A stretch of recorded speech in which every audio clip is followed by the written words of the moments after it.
It's 7:15 a.m. on a Tuesday. Same building, same floor, same $72,000 salary. On the left, we have Mark. Mark is winning. He's got the $700 a month SUV in the parking lot. He's got the $500 espresso machine that makes coffee better than the shop down the street. He's got the latest iPhone, and his clothes always have that crisp, new store smell. Mark looks exactly like what society told him a successful 34-year-old should look like. But Mark is doing Sunday night math. On the right, we have Sarah. Sarah's apartment looks fine. Her couch is from 2019. Her car is a paid-off Toyota with a scratch on the bumper she's never bothered to fix. Her espresso comes from a $20 mocha pot. To an outsider, Sarah is behind. But Sarah hasn't looked at her bank account in 3 weeks, not because she's irresponsible, but because she doesn't need to. 10 years ago, they started at the same desk. Today, Mark has a net worth of $4,000 and a high-stress, stable job he can't afford to lose.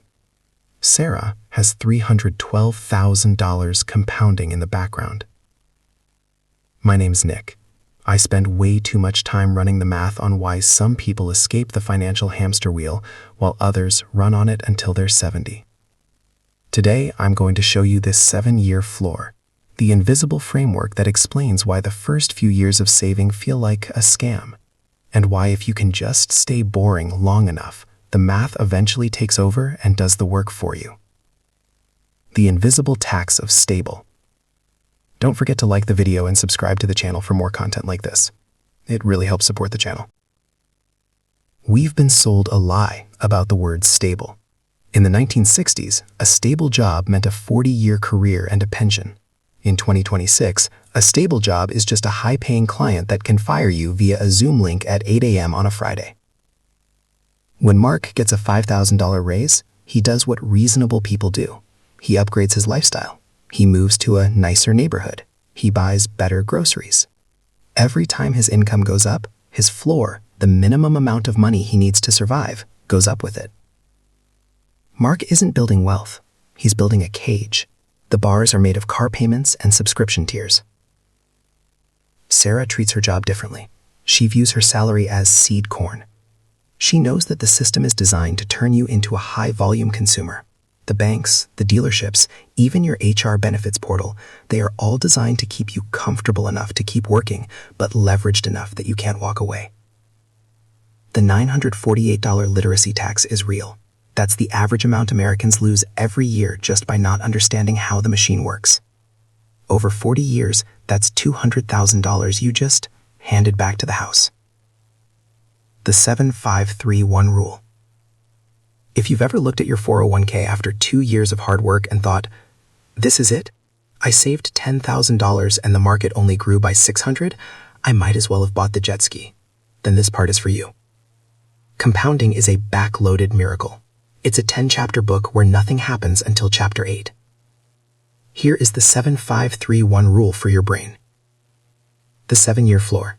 You are not allowed to judge your progress for the first 7 years. This is the boring phase. You are just building the engine.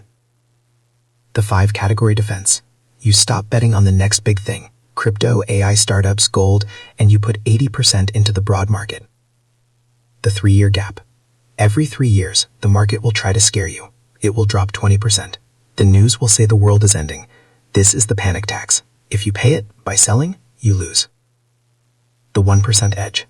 Every January 1st, you increase your contribution by 1%. You won't feel it, but the math will. The gap isn't caused by Marcus being a genius.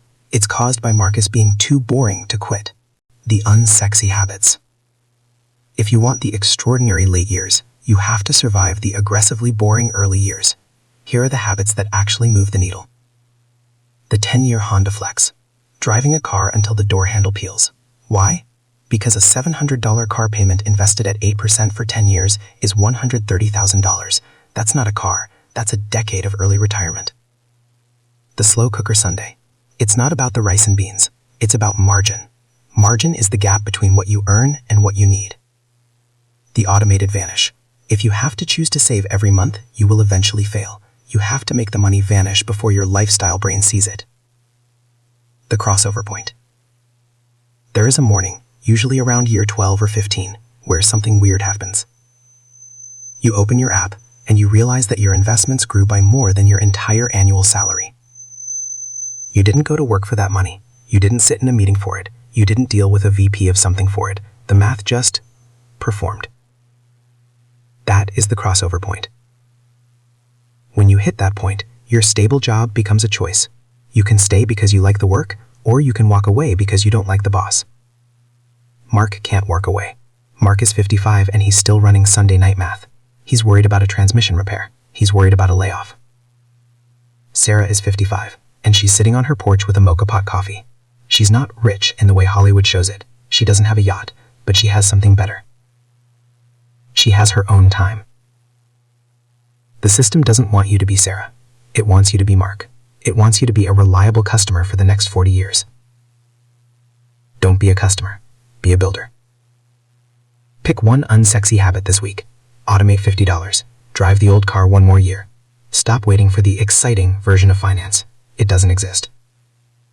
The version that works is boring. So go be boring. If this video resonated with you, take a moment to like it.